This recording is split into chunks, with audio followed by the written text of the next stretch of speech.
Welcome to our CATIA MBSE Cyber Systems community. We're glad you found us. In this video, we'll show you briefly how the community works. Here you can exchange with experts, as well as learn and share your experience with your peers. Let's dive into the functionality of the community.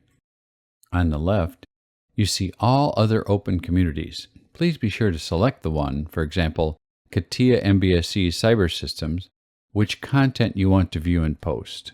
In the middle, you see the thread in chronological order with posts, questions, wiki pages, and more. On the right side, you see all available features in the community. You can create posts, upload your media like images, projects, or videos, and you can ask questions which can be answered by users or experts. All our content is sorted in the wiki section. The wiki is fairly self-explanatory. You'll find information about the usage of this community, release updates, tutorials, product usage, apps, and webinars, plus talks and events where you can meet us in person. The last feature to mention is the conversation tool. You can start a conversation with any user on the platform in writing, per call, or video. And now it's on you.